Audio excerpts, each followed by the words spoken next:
First of all, I'm so glad, you have time, to talk with me. And your Yeah. letter, for me, it moved me and it made a difference. We reached a lot of people. I'm so glad you wrote it because I felt like you unified all different kind of Jews, which is where it's at. So that's that. So are you ready? Can I ask you my first question? Absolutely. Yay. Okay. Rebbetzin, what was your life like when you made Aliyah? I made Aliyah in a very informal sort of a way. I came to learn in Beis Yaakov in 1966. I had no intentions of staying in Israel. I was going to learn for a year and go home. I got engaged in Israel. My husband and I got married in New York. That's where my parents were, and his parents were in Boston. And we went back to Israel this time for 2 years. So it's not for 1 year, now it's for 2 years. 9 years later, it appeared to us that we're here.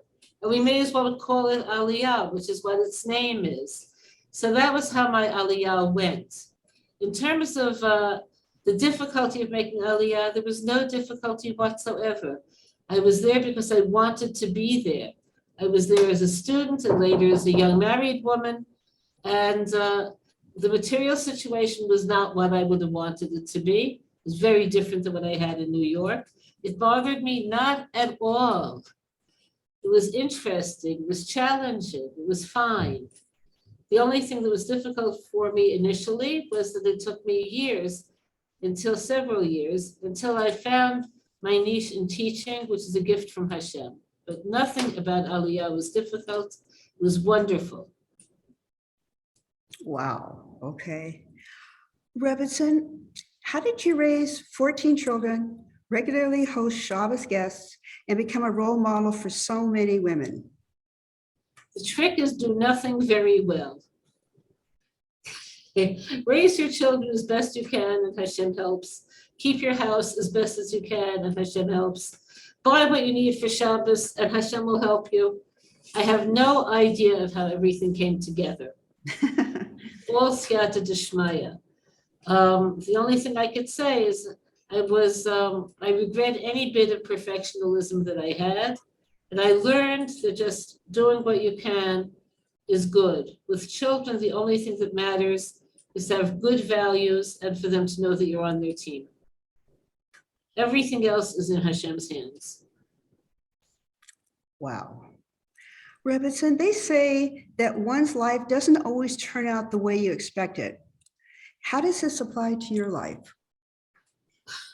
What I expected, I didn't expect to do. I expected nothing of this. I was brought up as an only child in Brooklyn. My parents had very strong Jewish identity, but were not formally observant to a large degree. My mother came from a traditional family. My father came from a Russian family. Russian is different. Those of you who are Russian understand exactly what I mean. Hashem caused me to be standing out in front of PS 92 when a Chabad individual was giving out flyers for a program that was called Release Time on Wednesday. If you would have asked me then, what will your life look like? No idea. Okay, when I finished elementary school, I had different gates open for me. And if you would have asked me then, what do you want to be? I probably would have said I want to be a teacher, a professor of literature. Okay, by the time I finished Beis Yaakov high school, which my teacher influenced me towards going to from the 7th grade onwards, if you would have asked me what do I want, I pictured myself working at some job, not being very important in my life, raising children, but I never pictured. Hashem put the teaching in my lap. It didn't come from me. I had no idea of where my life would take me. And then when my first husband was nifter, I had no plans of remarriage. I thought this was a stage in my life that I'd finished. It's like a book that has a certain number of chapters. And then you go on to something else. And I saw myself as being like somebody in their late teens, not responsible to anyone, being able to do whatever, whatever, mashaba, as you say in Hebrew. And now I'm in a wonderful second marriage. Could I have known that? Absolutely not. Wow. What Hashgati practice have you witnessed in your life? I'm not sure exactly what hashkafic process means, but what I will say is that as my life progressed, I started being like the person who finds a beautiful flower in the field and says, that's beauty. And you think that nothing else is beautiful.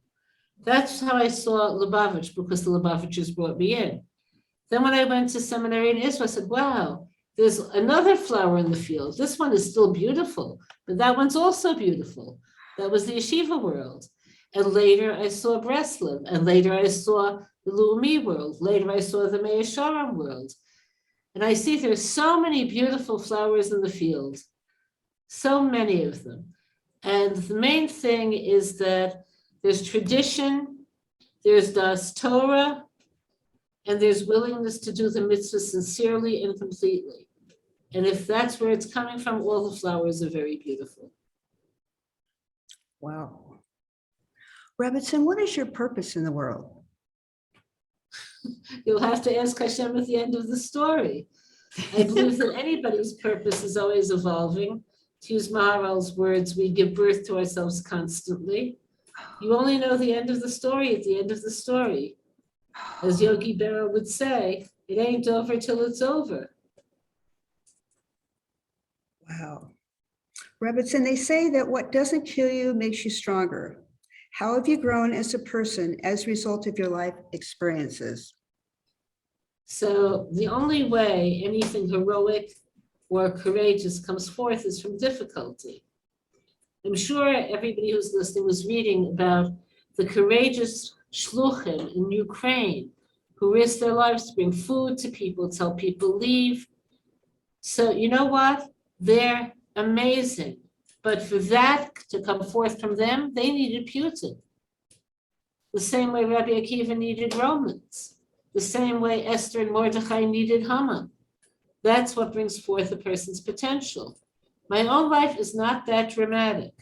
So there's no one point where I could say, that was my challenge and I rose to that and then everything. I don't have that kind of a dramatic life. But what I could see is the small things that happen put you in positions where you could make choices, and the choices end up creating the person you become. Wow. In 2020, during the Corona epidemic, you married Rabbi David Gottlieb. How did you manage a wedding during COVID-19? How did I get married during COVID? It was wonderful. First of all, I have to say something that makes the whole story a bit more understandable. Oh, good. We knew each other for close to 40 years. We were neighbors. He was upstairs and we were downstairs. And we both teach, and our paths crossed in teaching. And our children are friends with each other. So this put things in a different perspective. But as I told you before, I didn't plan on remarriage. I had suggestions. I never met with anyone. But what made me decide to see Rabbi Gottlieb was that during his wife's illness, which lasted for years and years, the way he took care of her was so exemplary that I said, when someone suggested this as a shidduch, I said, yeah, I'll marry him. And indeed, when the shadchan made the suggestion, we didn't have to date. We know each other. And we both more or less said on the phone to the shadchan, yes, I'll go with this. Wow, that sounds like a Hashgati Prati's divine providence story to me. That's right. Okay. That's right. Rebbetzin, who's had the greatest influence on your life? It's very hard to qualify it as grade S because many people have had profound influence. Certainly, my original teacher, whose little learning group I went to when I was in the 4th grade, and whose influence is still in my life now, has a great influence. Certainly, my seminary principal in B'nai Brak, Rav Wolf, had great influence. But certainly the people I met along the way, who were beautiful people, I said, you know what, that's something. That's something I could touch. These people who were not famous had influence that was also very, very great. This includes my neighbors. This includes people who I met at work.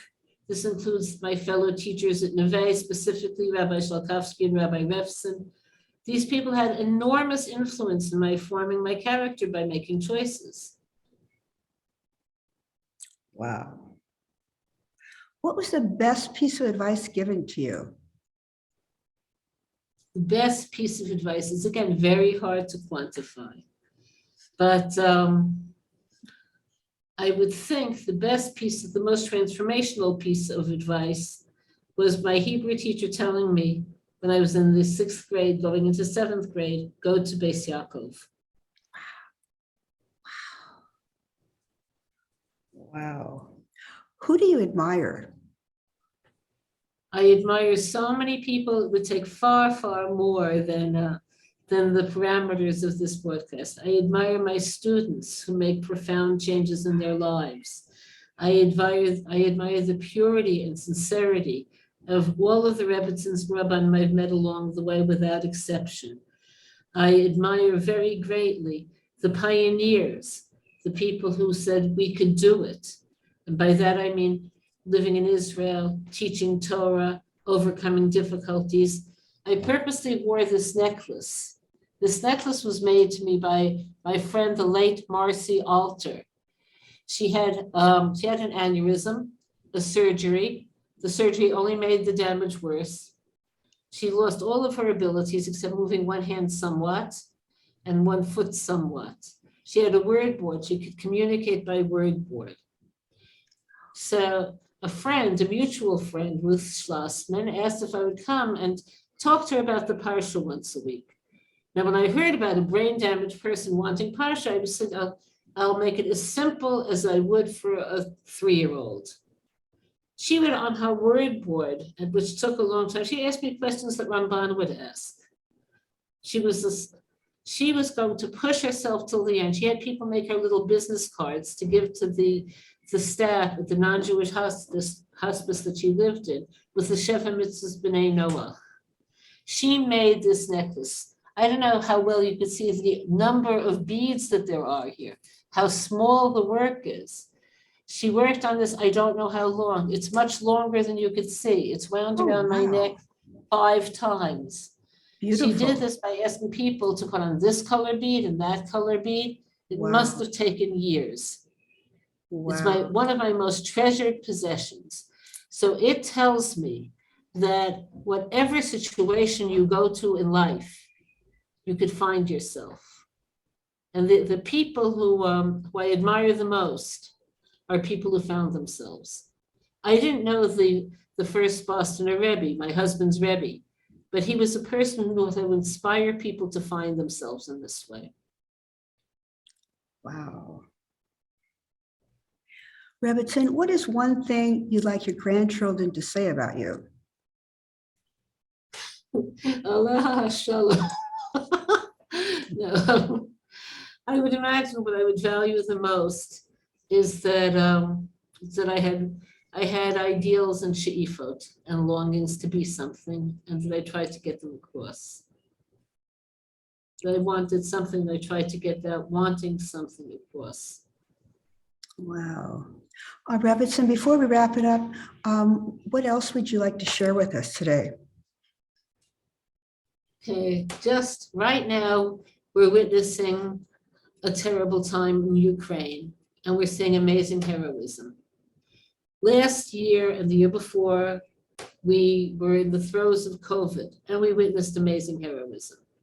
But the one thing that both events, which are transformational events, if you step back from them, tell you, is that humans have no way of knowing what will happen tomorrow.